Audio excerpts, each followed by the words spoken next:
Howdy, everybody, and welcome to another episode of the Okayest podcast.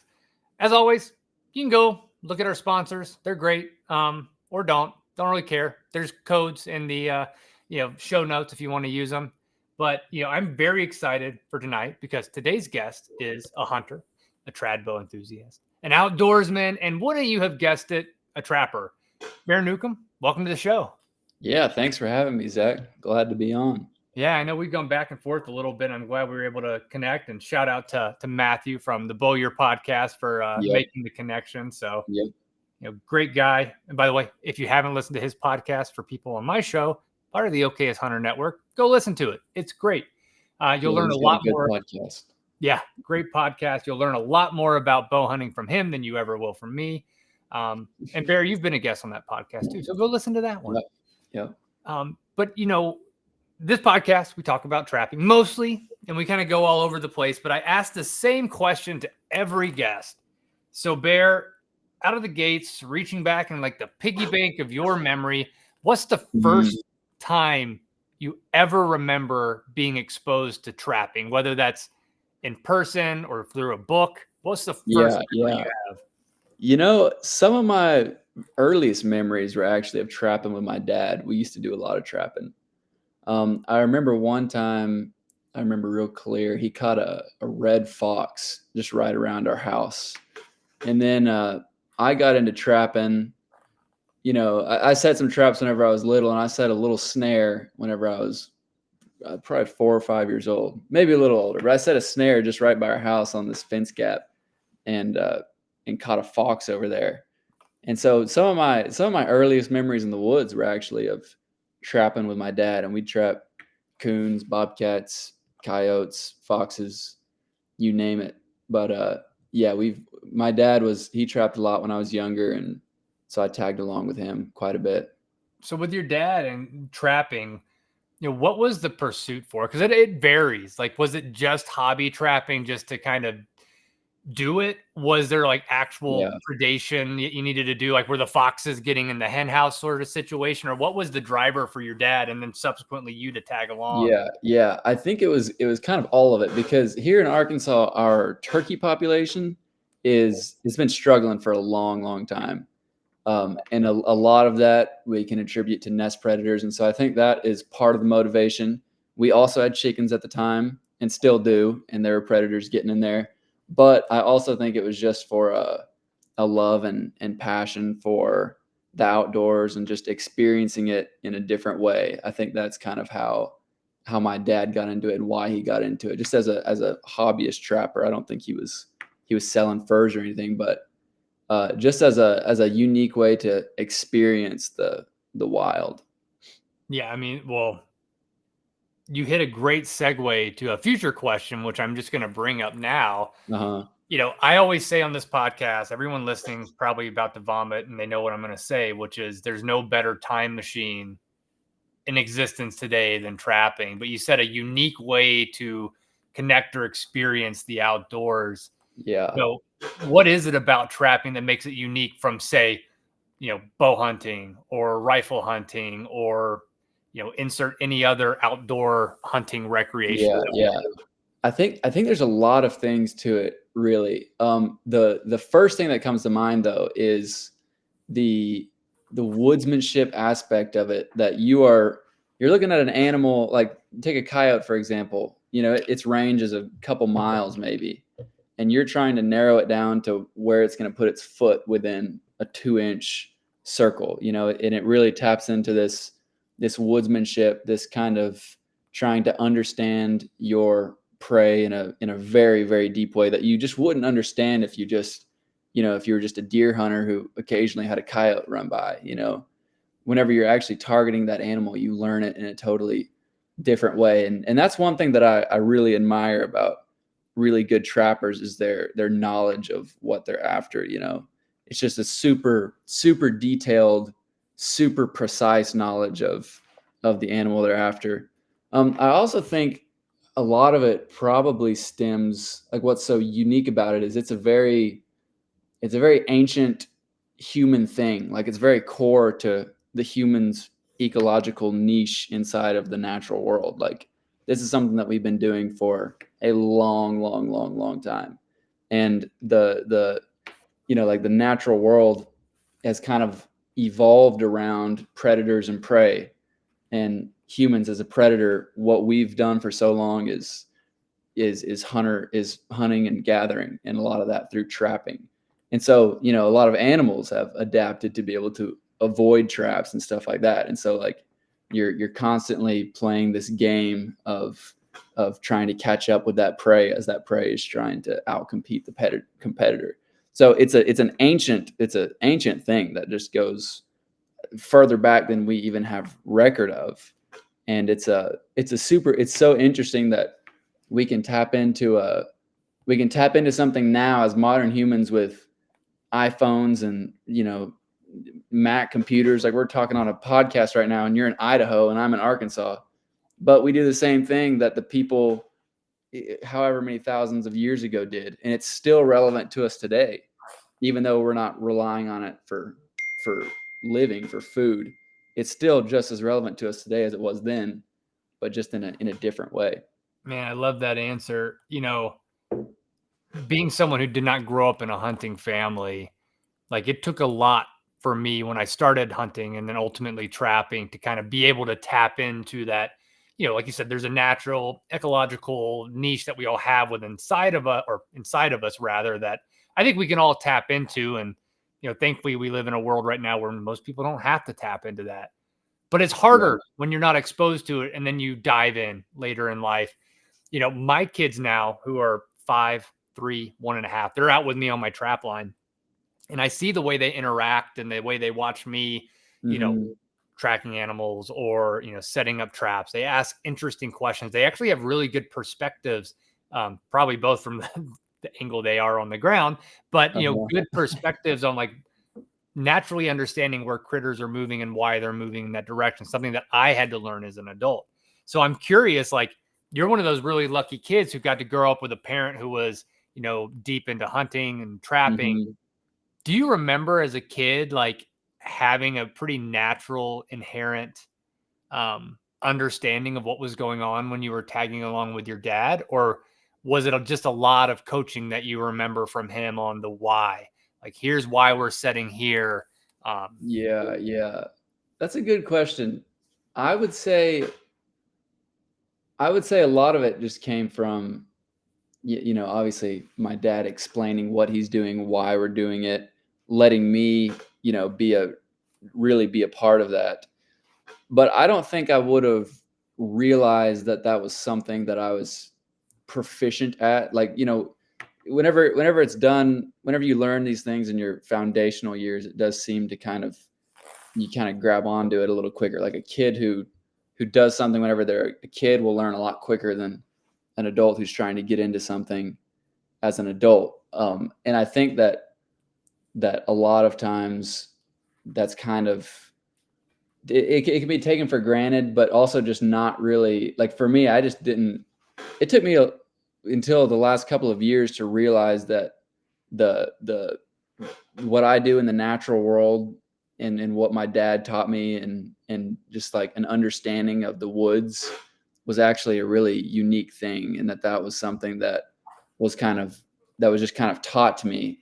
And I always thought that just was kind of like, intuitive, anyone could know that. But yeah, I would definitely say doing it as a kid, it kind of ingrains it into your mind a little bit differently. So I don't really remember, exactly like how my dad was going about that, but he was definitely, he just gave me the opportunity, like I just had a lot of opportunity to get out there and learn. And ultimately that resulted in an understanding of it that I didn't really consciously try to go after. Yeah. I want to ask about the first fox you caught, but what you just brought up brought in my mind another question that I want to ask. This is a purely selfish, personal question for me and for some of my listeners who I know have young children. You always hear I'll call it a horror story of, you bring up your child in a world that you love as an adult. So for your dad, it was hunting, trapping, and you always probably fear pushing too much or then doing something that will ultimately drive them away from the thing that you love. So Mhm. I'm curious from your perspective, for someone from, at least from the outside, it looks like you were brought up in this world. You have an appreciation for it. You've carried an appreciation for it, and now you are pursuing it in your own way. Mhm. What do you think it was about the way that, your dad, your mom brought you up that exposed you to it enough to become very proficient, but also not push you away? Or maybe they did, and I don't know, and you can talk about that too. Right. But I'm just curious Yeah. from your perspective. Yeah, no, they definitely I think the biggest thing, like I said, was just providing opportunity, number 1, and just exposure to that. And then not there was never any pressure to do it. Like, we never had to go hunting. It was never a, like, a discipline. It was my dad would take us if we wanted to go. And I think he really my dad really valued taking us hunting, and he really valued the hunt. And then that kind of fell onto me and my siblings. Um, well, 3 out of 4 of us are hunters, and like my oldest sister doesn't hunt at all. She's not against it, but she just never took any interest. And then my next sister, she hunts a little bit, and then my younger brother hunts a little bit here and there. And so, of the 4 of us, there was always the opportunity, and then my parents just never put any pressure on us, and all 4 of us kind of have gone different directions, but just being very passionate about whatever it is that we're doing. And I think that was kind of the key, was just my dad and my mom were just always really, really passionate about what they're doing, and they never put any pressure on us to do that. But they did, put pressure on us to work hard at the things that we do and to give everything that we have to it. And so I think the exposure to it, and then something that my dad always says, because people ask him this question a lot, and his answer to them is always, you can't ask your child to be something that you're not.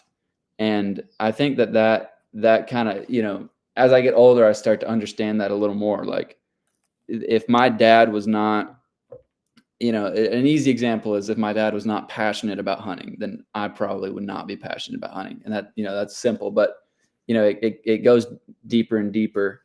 And I think he just carried just this genuine passion and love for whatever it was that he was doing, and worked hard at it, provided the opportunity for us.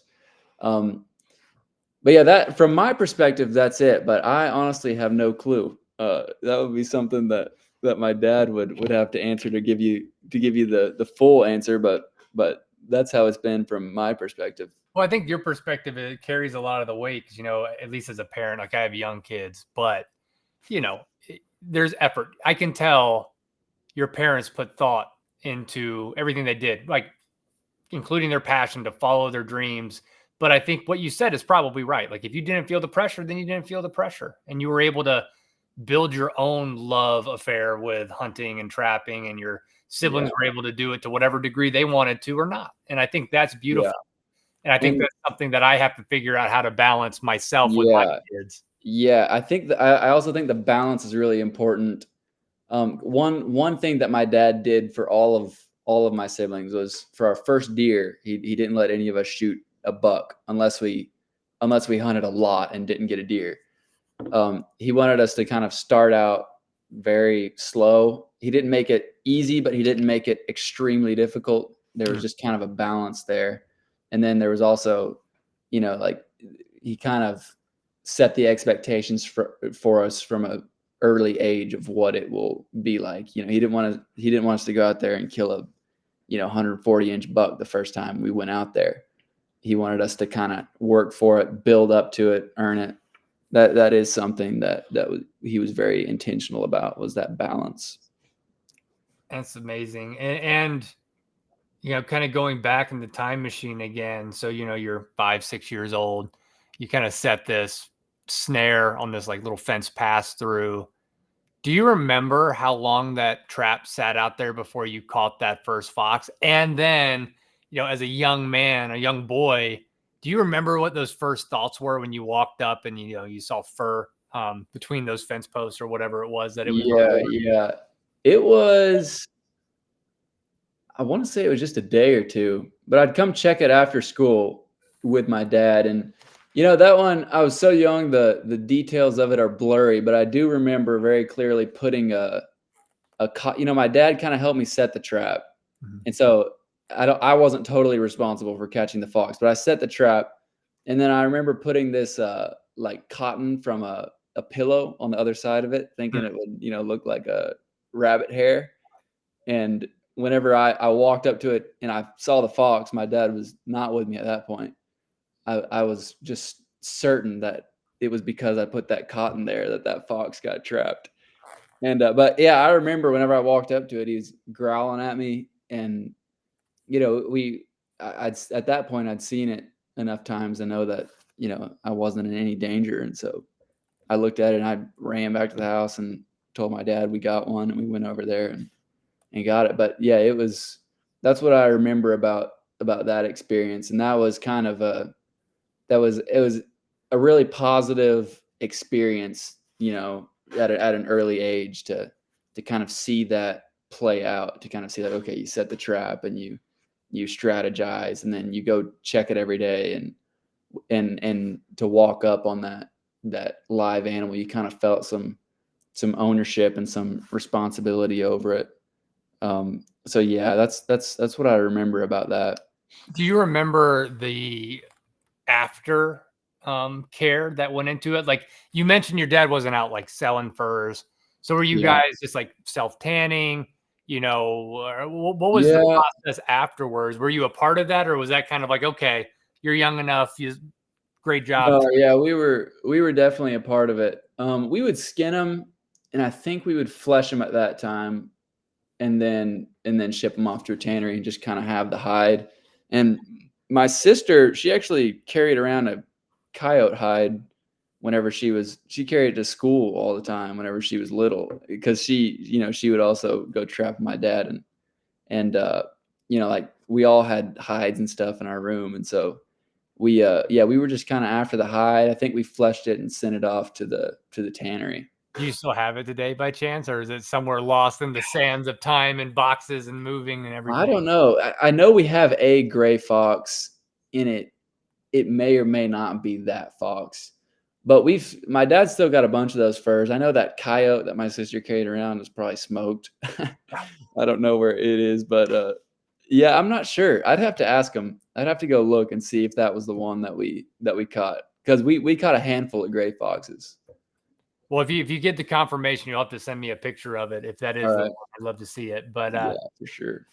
so you do this young, like trapping young. You come up, like you said, your dad's bringing you up in a, I call it like pseudo disciplined way where you need to kind of build up in your hunting acumen.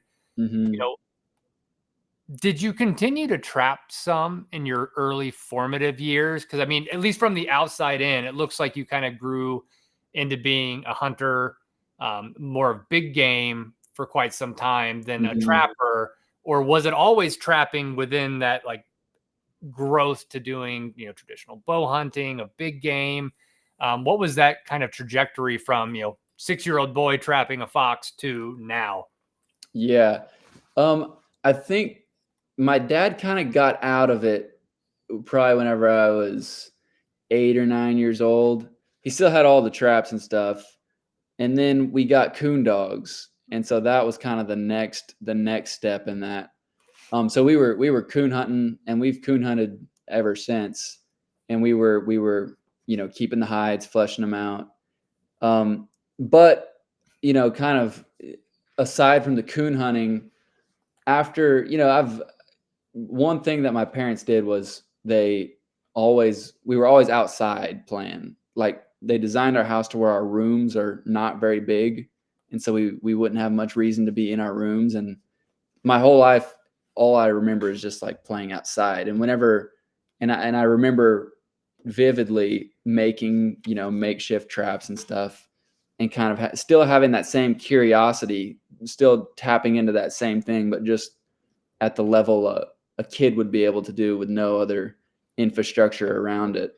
Now I And gotta ask, then but before you go on there though, did you ever like catch something with like a little rock deadfall or anything else, like those like homemade traps you were doing as a young Yeah, kid? I caught some mice. I caught some birds. I would set up a cage and watch through the window, and birds would fly in, and I would shut the door with a rope, just kind of for fun, and then we'd cut them loose. And then I, whenever I was 14 or 15, I saw a bobcat while I was hunting, and I talked to my grandpa about it, and he said, bobcats stay within a pretty close range. You could probably go trap that. And so I set out some traps and got the bobcat in this janky trap, and it got out. Um, but yeah, and my grandpa was also he's been a trapper for most of his life, and he kind of facilitated a lot of that too. He showed me how to make some traps out of bamboo, where you split the bamboo and then you slide a stick down there and put a piece of fruit on it, and the mouse will come and his tail will knock out that stick, and the bamboo would clamp over the tail. And so stuff like that. But I can't think of anything like really major that I caught, other than just some birds and mice, and one time almost caught that Bobcat, bobcat. the Yeah, one that got away. yeah, yeah. So Grandpa Newcomb, then, like, did he have any stories, or would he tell stories? Because if I'm doing the mental math right, of your age, roughly your dad's age, and your grandfather, he would have been trapping kind of in more of the heyday of trapping, where you're somewhat Mhm. more lucrative than it is today. Think Yeah, yeah. late 70s, So 80s. this would have been my grandpa on my mom's side. He is a very avid outdoorsman, and he was a falconer, and he's an incredible knife maker, and he does everything in the outdoors. He's incredible craftsman, incredible outdoorsman, and he did do some trapping, and he would tell me stories. He had pet bobcats and pet coons, and he would just tell me these wild stories. And this is a story I just remembered. Whenever I was going after that bobcat and it broke out of my trap, my grandpa came and picked me up from school one day, and he told me he was taking me home, and we drove to Tractor Supply, and he bought me a big heavy duty trap, and he told me how to trap the bobcat, and how to lay dirt across the floor, and weave branches in it, so that way it doesn't look like a big cage in there, and you might catch a coyote too. And he kind of helped me through that process. But I still have that trap, still use it today, but it's a big trap. But yeah, he was definitely he definitely helped kind of impart that curiosity, and just that drive to go out and try and find all the little things that the wild has to offer. So yeah, that's what that looked like. And then I know, like, you have become, maybe it was always there, but very avid in like the trad bow community, self bow community, Hmm. and hunting in that space, which obviously is a very intimate way of hunting. I don't know. Right. I don't know if you can see it here, but actually Matthew built me a bow over here. Oh, really? Yeah. Um, Cool. but you know, I see a lot of parallels between trapping and traditional bow hunting.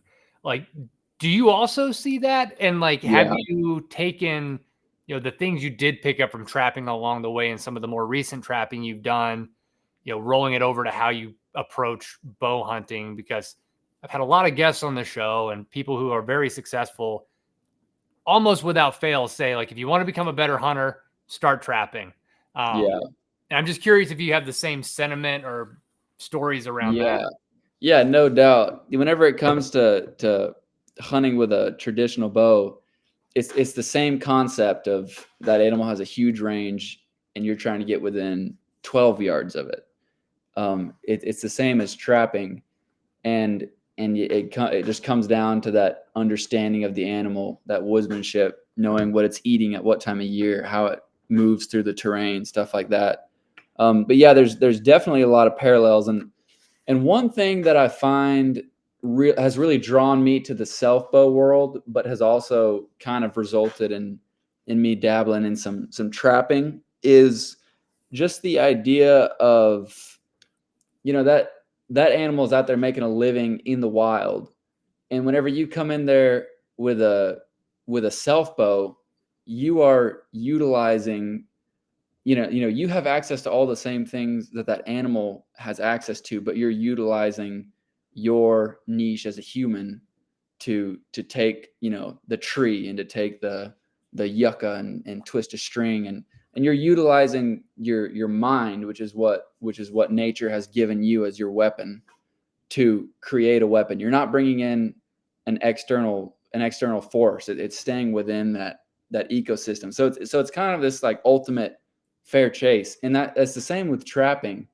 If you wanted to just kill a bunch of bobcats and a bunch of coyotes, you'd go out there at night with a predator call and just shoot them from 200 yards away.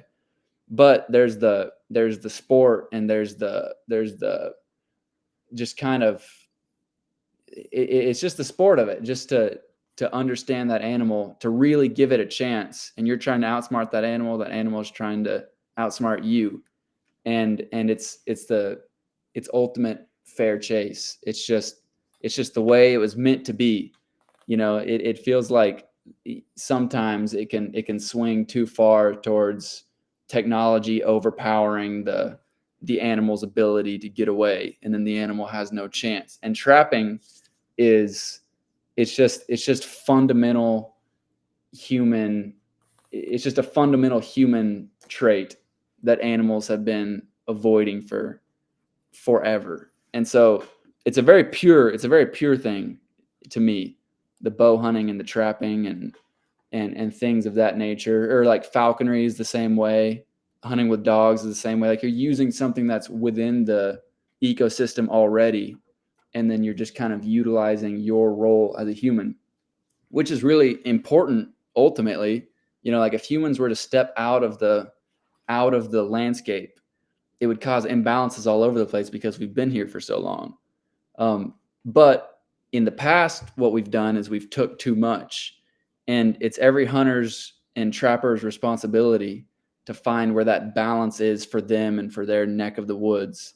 And I think that balance is achieved really well through trapping and bow hunting, and using things that are just within that system to manage it, as opposed to just killing the most efficient way possible.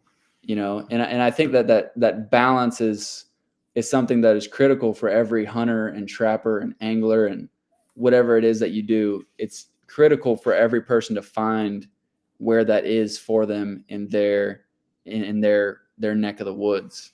And so that's kind of what I like about trapping and bow hunting, and the parallels. It's very pure and very natural. And I think both of those lend themselves to, frankly, failure, but failure out of spending a lot of time in the area that you're trapping or hunting. Mm-hmm. And you get to be very familiar with that ecosystem, and as opposed to coming in and killing in the most efficient way possible. You might skip over and realize, oh, this is either a migration corridor, or there's actually fewer critters here than you might have suspected, and they might need a little bit more time to regenerate, essentially. So I think that both of those pursuits lend themselves towards conservation. It seems very ironic, right? And I think that's where a lot of folks get hung up. It's right. A lot of trappers, bow hunters, even rifle hunters, really care about the animals. But I do know for a fact that the learning curve is sharp in both trapping and, especially self bows. Like, if you're going to be the one to build your own bow and then go out and, like you said, get within 12 yards of an animal, that is a dedication. And on that note, like, what would you be telling people who are either like curious to start trapping or start in the self bow space? And when you look at these videos, like, look at your YouTube channel or look at any big trapper's channel, like, you might look at that and be like, how do I even start? Yeah. It's definitely very intimidating getting into something like that. Okay, before I answer that question, though, I want to clarify one thing. Yep. I don't think that rifle hunting and hunting like that is bad, but it just has to be done in balance and following within the regulations, which kind of set that balance. So I just wanted to clarify that. Well, I'm with you. I've had to do that. It's funny. Like I have the past year, well, maybe 2 years. My kids are so young. Normally, I'd be able to carve out a lot more time to go bow hunting. Uh-huh. The past 2 years, I've had limited time. Like I had an early season velvet buck hunt, and I had 72 hours. And I was like, well, I'm rifle hunting, Yeah. and it's Yeah. not that it's easy. Like there is a level of, you know, the harvest might be easy, or you have a bigger range, right? Like I think I ended Right. you're at 325 yards, but it's still a beast getting it off, like, the mountain at 7,000 feet. None of it's easy, and Yeah. none of it is necessarily bad. But like you said, having that eye to understand your area, what the take rate is, how Mhm. are the critters doing? Was it a tough winter? Was it a easy winter? Is there enough food? And I think a lot of rifle hunters do take that into consideration. It's still very Yeah, hard, for sure. but Yeah. trapping, Yeah, trad, wanted to self, clarify that. Yeah. But yeah, so I would say the best thing that you can do is to find someone who knows what they're doing and and and work with them. What I did with bows that I felt like worked pretty well was I just went and watched some YouTube videos and then went and just tried to crank out a bow and it didn't work. And so I tried to crank out another one and it kind of worked. And I knew this guy who made bows and I took the bow to him and I said, what do you think of this? And he said, well, you kind of you missed your ring there. The wood was green.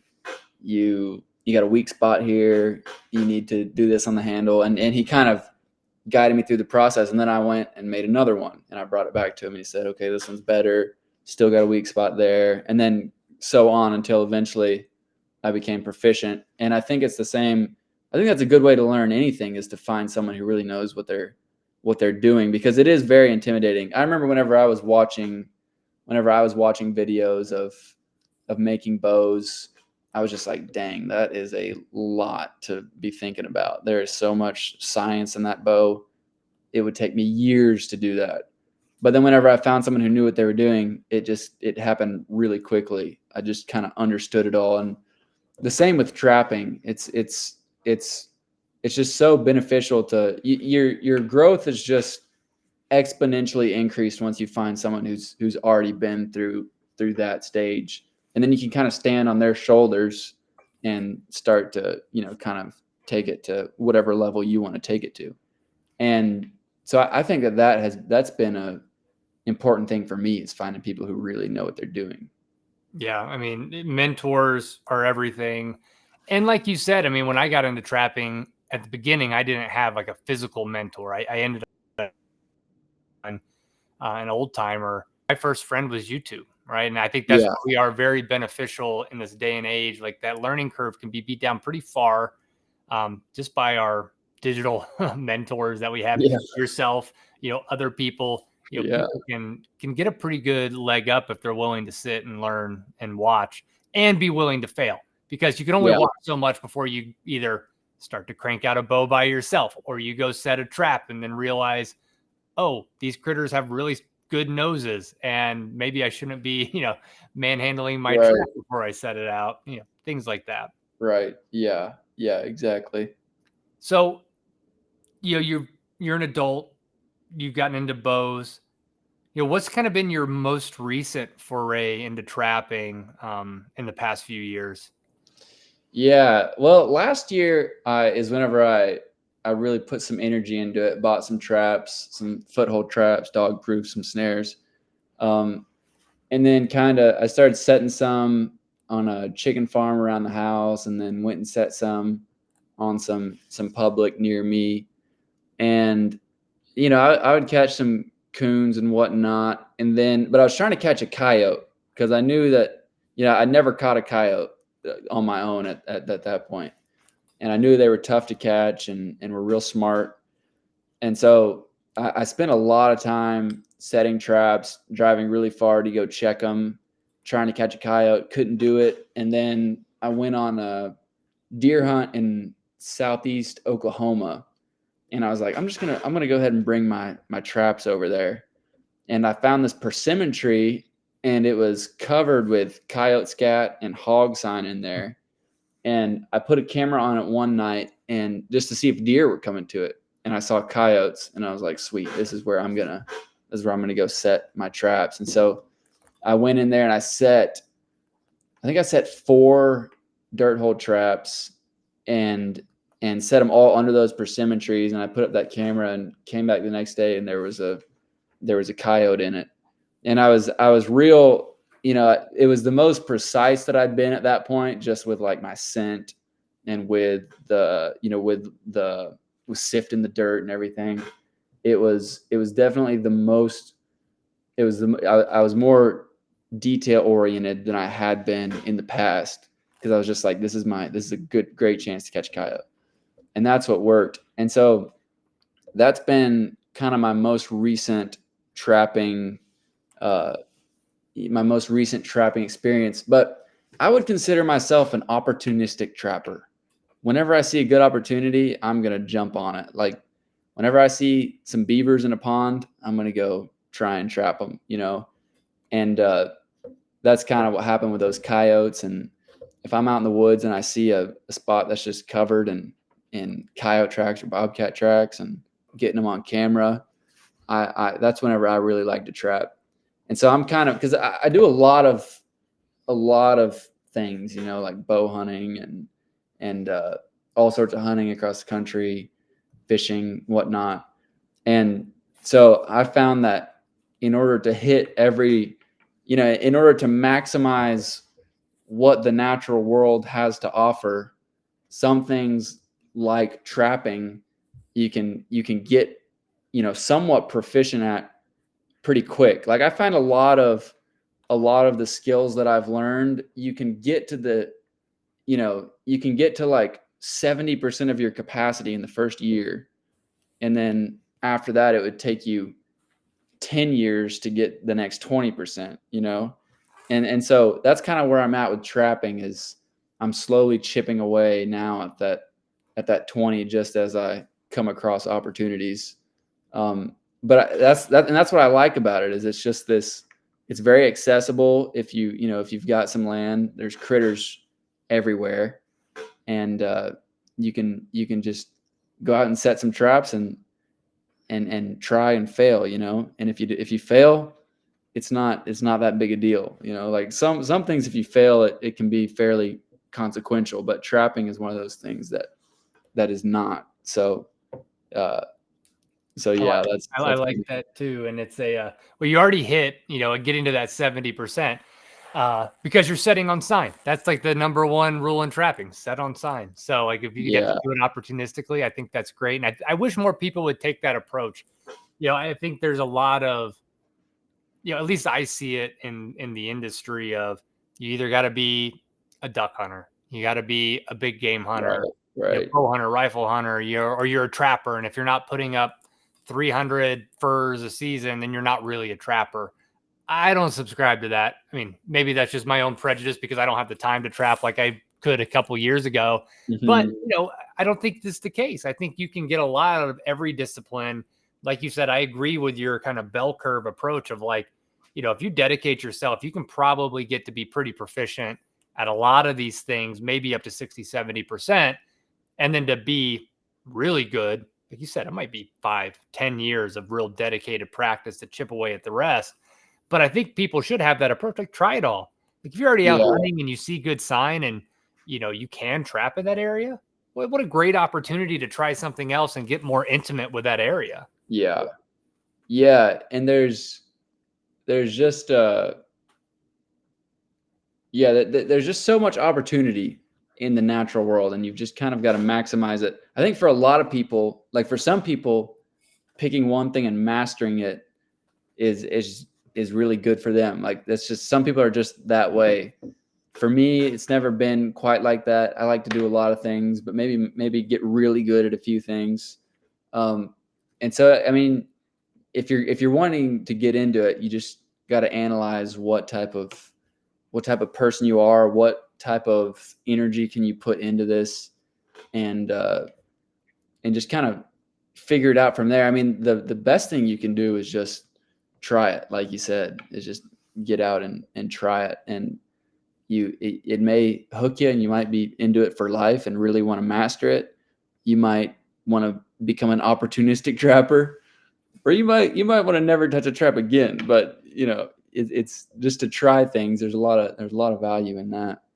Yeah, and there's also value in understanding trapping, because I think there's even a oftentimes a misunderstood stigma around trapping, even within the hunting Yeah. community.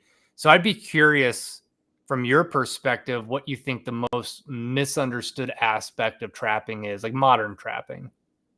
Yeah. Misunderstood aspect.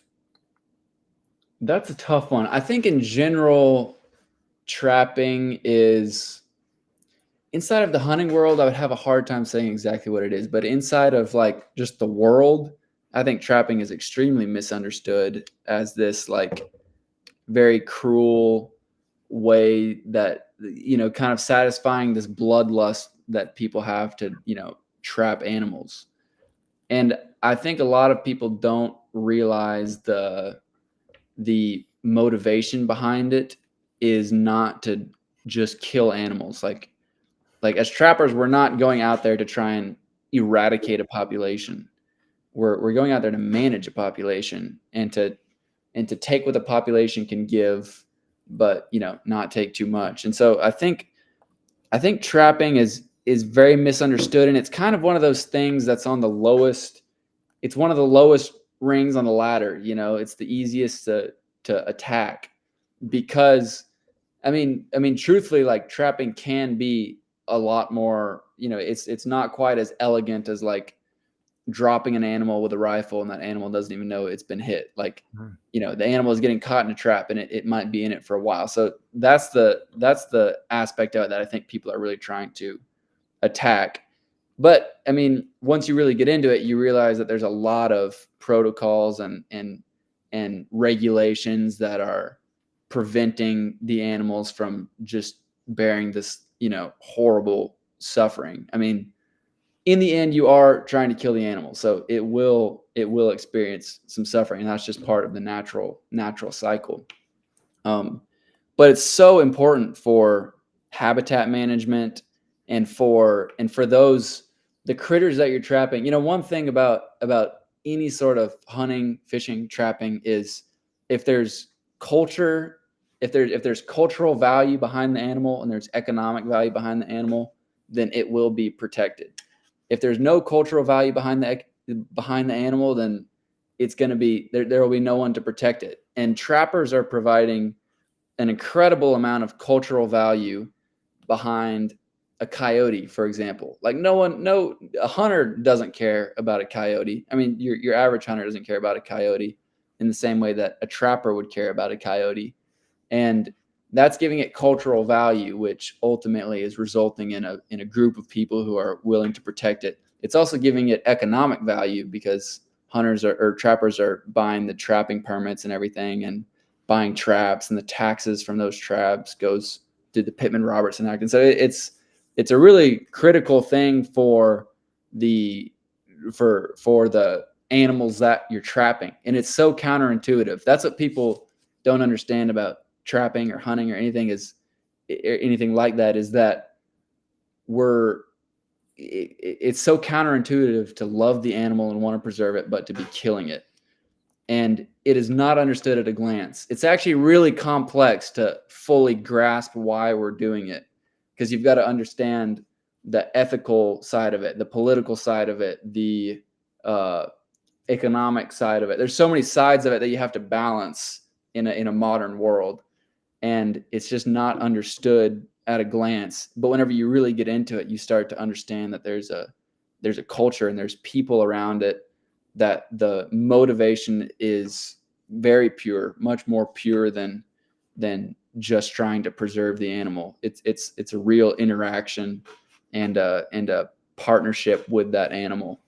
And so I think I really do think trapping is a extremely misunderstood sport, even by hunters. Like I've heard a lot of hunters say they don't want to trap because it's cruel, or they just couldn't bring themselves to shoot an animal in a trap.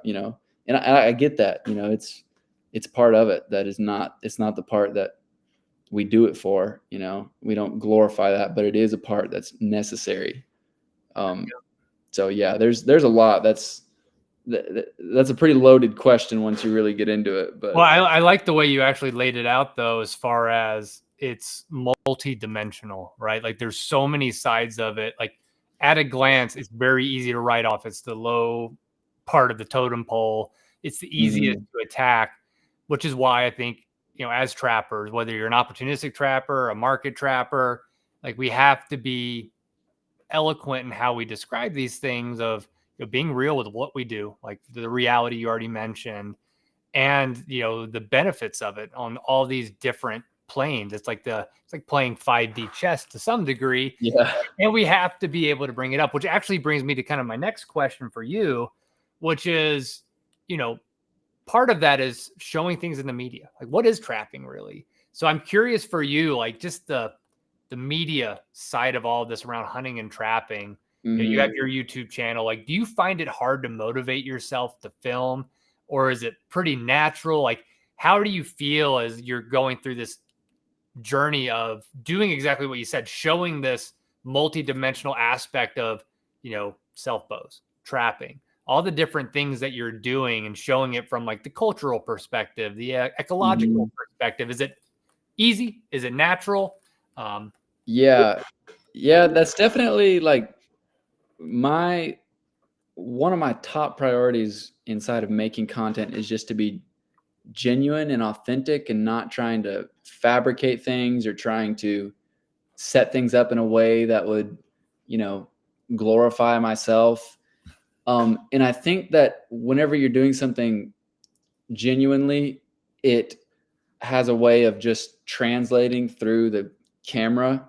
And so my thought process behind making content about these things is, if I'm reaching a broad audience, people who say don't trap or don't hunt, but they're interested in my content because of, whatever it may be. It's something that they've never seen before.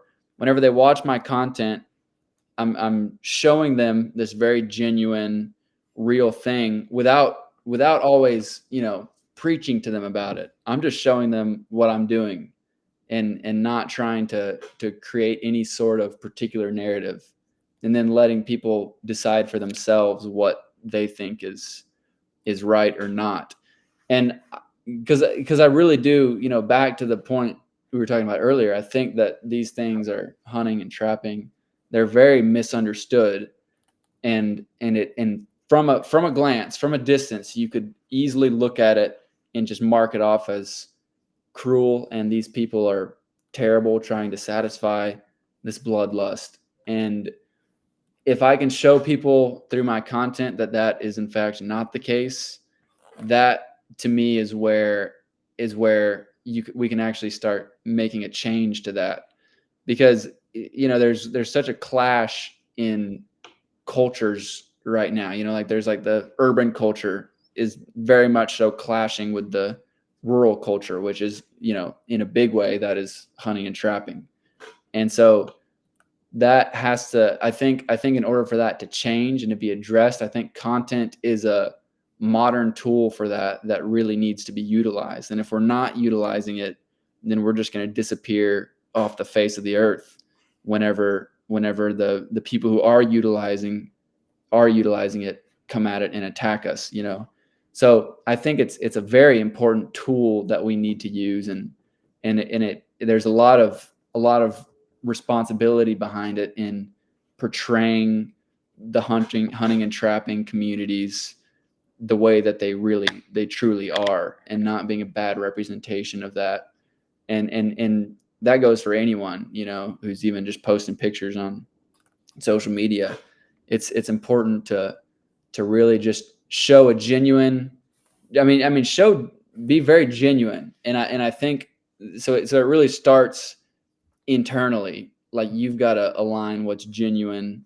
You got to make sure that you're right internally, and then that will be seen on the external. Like, if you truly value the animal and you truly want it to thrive, inside of your trapping and inside of people seeing that, they will ultimately see that posture of your that internal posture towards the animal.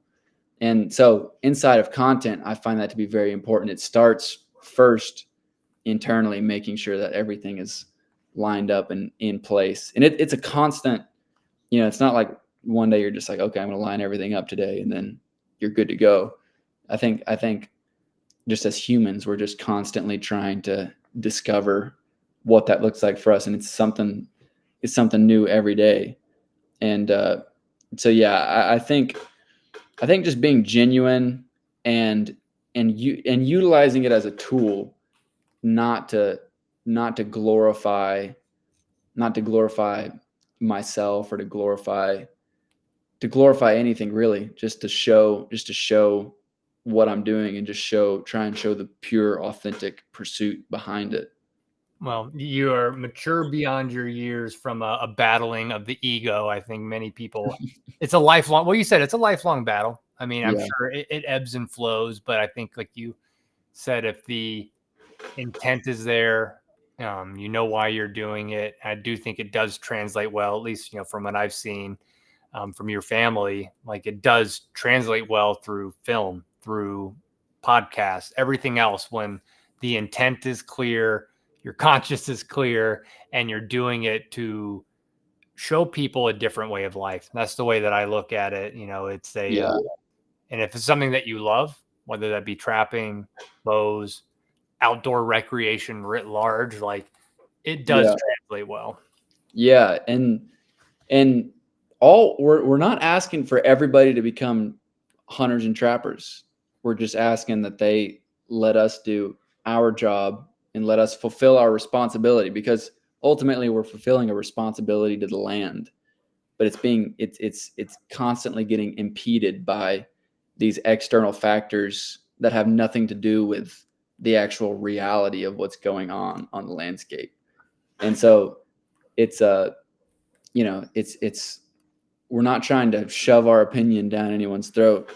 Just saying, let us do what we need to do, and balance will follow.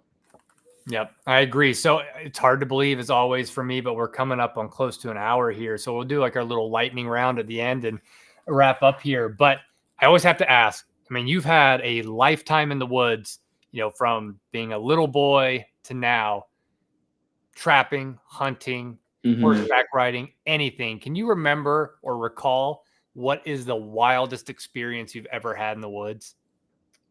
That is that is a tough one. I can think of a trillion right off the bat. Okay, the first one that comes to mind that I think would be really relevant to this podcast isn't necessarily trapping, but involves a fur bearer. I was when I was first started hunting with a self bow, I went to this creek drainage that I was seeing these deer cross in, and I got set up on a low spot in this creek with some weeds in front of me. And it was early morning, real cold. It was December. I think it was around 20 degrees, and you could see the fog was hovering over that creek, and you could see the creek was carrying the wind with it, and it was right in my face. And those deer, they were going to just pop. If they did what they did the last morning, they were just going to pop out right in front of me. And I sat there for about 45 minutes just on my knees with that bow, and I see a bobcat coming down the creek, and it's just coming straight at me. And as it gets closer, I see that it has a squirrel in its mouth, and that tail is just flopping around, and it's just trotting as happy as could be. And I realized that this bobcat is like, it's about to run me over if it keeps on the trajectory that it's coming. And so I get my bow up, and once it gets about 5 yards from me, it kind of turns off to my left and starts coming down that low spot in that creek. And at 2 or 3 yards, I draw back.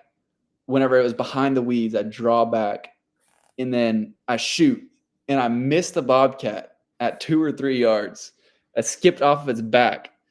It drops the squirrel, runs out to 10 yards, and it just stops and just stares at me. And I was in really good camo. I kind of matched the environment that I was in. And so I think it was a little confused as to what was going on, but but other than that, it was kind of inexplainable why it stopped. My other theory is it didn't want to leave the squirrel that it dropped. And so I just reached back behind me and just slid another arrow out of my quiver, and I drew back and shot, and that arrow was headed right for behind that bobcat's shoulder, and it ducked and turned, and its head ended up where its shoulder was, and it just hit it in the back of the head, and it just dropped dead. Oh, wow. And so I was like, holy smokes. To kill a bobcat with a self bow was a huge accomplishment. And that was one of the first critters I'd killed with the self bow.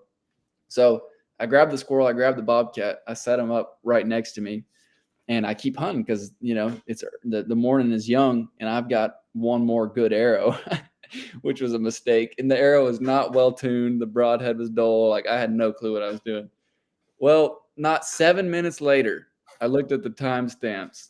I hear some crunching off to my left, and here comes the deer. It was 3 does, and they just walked right out just how I hoped they would at 18 yards, and I drew that bow back, put it right behind the shoulder on the front one, and I watched that arrow sail, tuck in right behind that front shoulder, right where you want it, and my arrow hit it, and it bounced off of that deer, and that deer took off running. And I just thought, you have got to be kidding me. And I walked over to that arrow, and it just had, 2 or 3 hairs on it. And that deer, it got literally 0 penetration. And I just thought, man, how can I complain? That was pretty wild. And it was just one of those stories that, those experiences that whenever you're walking out of the woods, you just kind of have the thought, you're like, man, I probably will never forget that. It was just so unique, to have that bobcat get so close and had a squirrel in its mouth. And it was in such a pretty spot. Like I took a picture of that bobcat and that squirrel with these huge boulders behind me in the fog, and those deer, they just walked out perfect. And it was just like, I've hunted a lot since then, and I have yet to even get within 20 yards of a bobcat. I've yet to maybe even see a bobcat while hunting since then. And and have an opportunity at a deer like that. It took me a long time to get another one like that, but it all just happened in that one morning. And that was pretty special. That's an awesome experience and story. Last question. I always end on a would you rather. So, okay. Would you rather live in a place loaded with critters, but you could only hunt or trap 2 weeks out of the year? Or live somewhere where very few animals, but you could interact with the landscape every single day? That's a good question and an easy answer, and that is number 2. Okay. I like to be out in the woods all the time. And to be honest, that's kind of the theme with self bows and trapping is you could be killing a lot more animals if you took a rifle out there. But yeah, but it keeps you in the woods. And I love the idea of there's always something to do in the natural world if you're willing to go seek it out. Hey man, well, it's funny as you said that. I hear our little resident owl outside hooting. Oh, really? Right now. So yeah, I'm gonna go talk with him in a minute. But Bear, first and foremost, thank you so much for taking the time. Where can people find out more about you? I know you've got your YouTube channel, Instagram, anything else you'd like people to follow? Yeah. Well, thanks for having me. I'm on Instagram, Facebook, TikTok, and then the Bear Grease YouTube channel we just recently launched 3 weeks ago. We've got a video coming out this week of an elk hunt with a self bow. Next week we've got a falconry video coming out. So some cool stuff there. But yeah, Bear Grease YouTube channel, and then Bear Newcomb on any other social platform. Awesome, Bear. Well, I appreciate it. And for everybody listening, we'll catch you on another episode of the Okayest Trapper Podcast.